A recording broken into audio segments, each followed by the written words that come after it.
পশ্চিমবঙ্গের অনেক যারা কলাকুশলী রয়েছে টলিউড, তারা পর্যন্ত বলেছে যে হ্যাঁ মিমির ড্রেসটা ছোট হয়েছে। স্বয়ং দেব যেখানে বলেছে যে মিমির ড্রেসটা ছোট হয়েছে। আজকে আরেকটা ভিডিও নিয়ে আমি চলে এসেছি বং স্টোরিজে।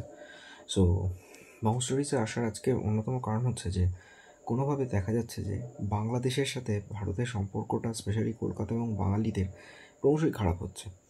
একবার দেখলাম সুদীপাকে নিয়ে একটা বড় রকম কনস্পিরেসি বলুন কন্ট্রোভার্সি হয়ে গেল এই গরুর মাংস রান্না নিয়ে। তারপর তো আবার সূর্যকুমার যাদবের গ্যাস ধরা নিয়ে বাংলাদেশের লোকজনেরা প্রচুর ট্রোল করছে যে এখনও পর্যন্ত দড়িটা নাকি কখনো বলছে পিছিয়ে দেওয়া হয়েছে, কখনো বলছে যে দড়িতে পা ঠেকেছে। এর মধ্যে নতুন করে আর একটা কন্ট্রোভার্সি হলো মিমির ড্রেসটা নাকি ছোট ছিল। তো কথা হচ্ছে মিমি যখন একটা বইতে সাইন করছে, মিমিরও দোষ আছে। মিমি পশ্চিমবঙ্গের টলিউডের প্রথম সারির অভিনেত্রী, দেবের সাথে জিতের সাথে প্রচুর সিনেমা করেছে। রিসেন্টলি আমি ওর একটা সিনেমা আলাপ দেখে এলাম আবিরের সাথে, ভালো অভিনয় করে।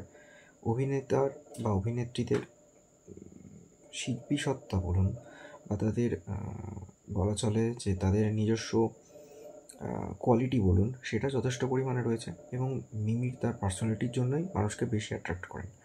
তার একটা স্ট্রিক্ট পার্সোনালিটি রয়েছে, ইভেন দ্যাট তিনি একসময় শাসক দলের রাজ্যের এমপি অব্দি ছিলেন। সেই রকম একজন মানুষ হঠাৎ করে এত ছোট ড্রেস পরে কেন সিনেমাটা করলো, স্পেশালি ওই গানটা যখন এতটাই পপুলার হয়েছে, ট্রেন্ডিং আছে। এটা ঠিক কথাই যে ড্রেসটা সত্যিই ছোট ছিল, আপনারা নিজেরাও দেখুন বুঝতে পারবেন।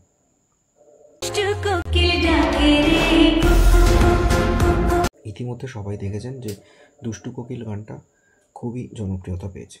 যাই হোক, আমি কথা বলছি এই মুহূর্তে তুফান নামে সিনেমাটি। তুফান বাংলাদেশের রিসেন্টলি ঈদ উজ জোহা উপলক্ষে রিলিজ করেছে, যে সিনেমাতে একটা আলফা মেলের রোলের চরিত্র পাঠ করেছেন সাকিব খান।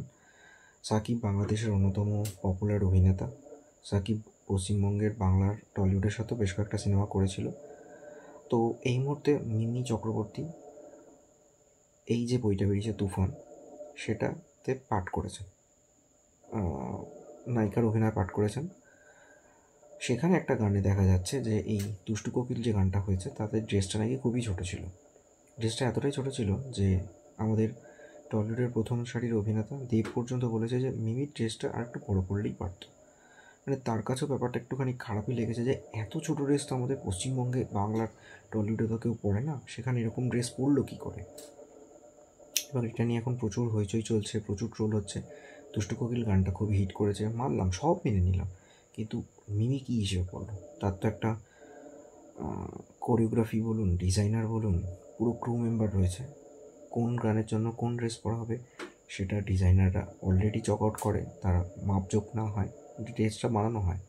সেখানে তো তার একটা অপিনিয়ন থাকতেই পারতো যে না, আমাকে একটু ছোট এত না করে একটু বড় দিন। একটা জাস্ট আইটেম সং টাইপের একটা গান আছে, সেখানে এরকম তো নয় যে চরিত্রের জন্য বা গানটার জন্য আমাকে করতে হয়েছে, এরকম তো নয় যে 2 আঙুল বেশি পড়লে প্রবলেম হয়ে যেত কি।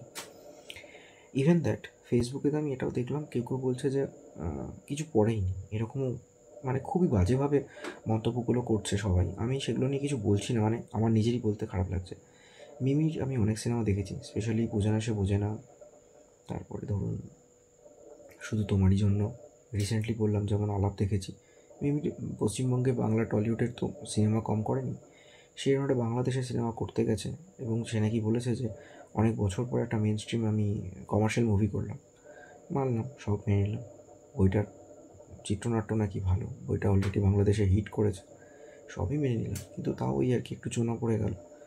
পশ্চিমবঙ্গে হয়তো বইটা রিলিজ করেছে কিনা আমি ঠিক সঠিক বলতে পারছি না, জয়েন্ট ভেঞ্চার্স শ্রীভেঙ্কটেশ ফিল্মস রয়েছে, হয়তো পশ্চিমবঙ্গে পরে রিলিজ করলেও করতে পারে, আমি জানি না, সঠিকভাবে বলতে পারছি না। বাট যেটা হলো সেটা ভালো হয়নি, পশ্চিমবঙ্গ ট্রোল হচ্ছে। ইভেন দ্যাট পাকিস্তানের একজন ইউটিউবার সে পর্যন্ত বলেছে যে এটা কী গান এবং সেখানে নায়িকা এত ছোটো ড্রেস পড়েছে কেন। তো পাকিস্তানেও যথেষ্ট এটা ট্রোল হয়েছে। এভাবে ট্রোল করা বাংলাদেশের সাথে পশ্চিমবঙ্গের বারবার ক্ল্যাশ, সেটা সুদীপা চ্যাটার্জি হতে পারে, সেটা পশ্চিমবঙ্গ বা ইন্ডিয়ান ন্যাশনাল টিমের সাথে হতে পারে, ইভেন দ্যাট এই মিমি চক্রবর্তী। বাঙালিরা কেন হেনস্থার শিকার হচ্ছে আমি জানি না। পশ্চিমবঙ্গের অনেক যারা কলাকুশলী রয়েছে টলিউড, তারা পর্যন্ত বলেছে যে হ্যাঁ মিমির ড্রেসটা ছোটো হয়েছে। স্বয়ং দেব যেখানে বলেছে যে মিমির ড্রেসটা ছোটো হয়েছে। জানি না এগুলো হয়তো সবাই সমানভাবে নেবে কিনা জানি না। আর এত কন্ট্রোভার্সি, বারবার এত কনস্পিরেসি বলুন, এগুলো একটা প্রভাব পড়ছে কিন্তু পাবলিক ফিগারগুলোর ওপর। আমি জানি না আমার ভিডিওটা কতখানি ঠিক, আমার মতামতের সাথে কজন এক হতে পারবেন, বাট ভালো লাগুক খারাপ লাগুক অবশ্যই ভিডিওটা শেয়ার করুন, নিজেদের মতামত জানান। Stay tune on Bong stories.